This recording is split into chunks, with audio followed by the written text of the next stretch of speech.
Look, there's time for politics. And, you know, it's time for politics. And, it's an absurd insinuation. And there's no doubt in my mind when it's all said and done, the facts will show the world the truth. What happened was I was down in the basement. All of a sudden we heard a loud bang. This huge incredible force of wind and debris actually came up the stairs, knocked my helmet off, knocked me to the ground, came up the stairs, came up the stairs. Stairs and into the 8th floor. Big explosion. Flew us back into the 8th floor. Big explosion. The 8th floor. It just went boom. It was like a bomb went off. And it was like holy hell coming down them stairs.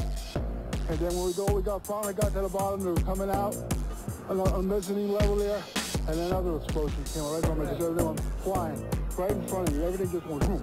Finally got down to the lobby. Then we get to the lobby, it was this big explosion. Close that close to the building. The explosion blew and it knocked everybody over.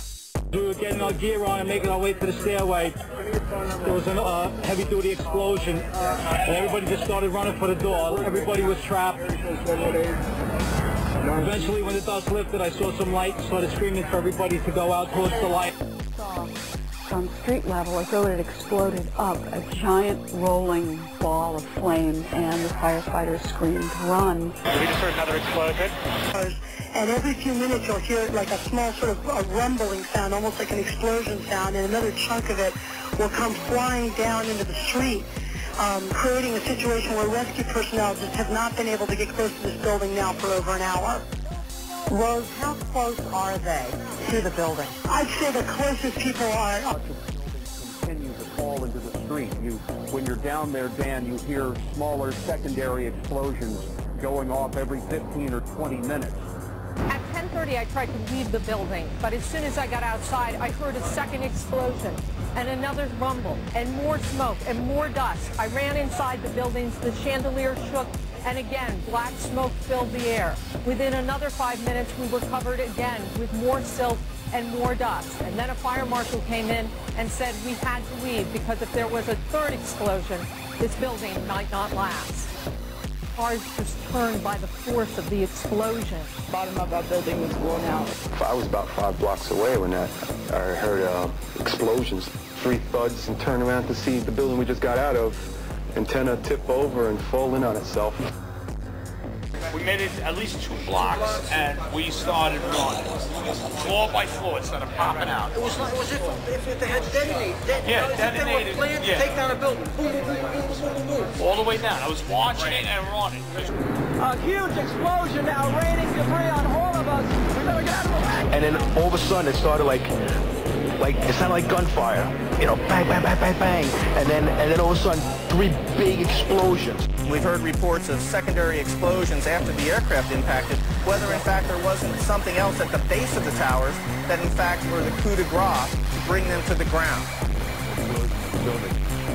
We've seen many of the managed demolitions where they implode a building and they cause it essentially to fall vertically because they cause all of the vertical columns to fail simultaneously. That's exactly what it looks like, and that's what happened.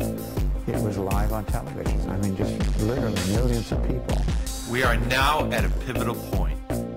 Our situation is comparable to that of Nazi Germany in 1939, when the German people allowed Adolf Hitler to persuade them that it was in their best interest to begin attacking other nations. This is the simple truth beneath all the propaganda, justifications, rationalizations, and excuses. As always, we must choose whether we are going to be governed by fear or by love. And the moral of the story is that those who fail to learn the lessons which history teaches are doomed to repeat them. In the days, weeks, and months since 9/11, our nation has changed. We have been saturated by 24/7 fear-based, biased, inaccurate, racist, and hateful broadcasting. Literally, there are a couple of announcers on MSNBC who appear to be close to frothing at the mouth as they spew their contorted messages. In this period of time, there have not been one or two manipulated Hegelian events. There have been dozens.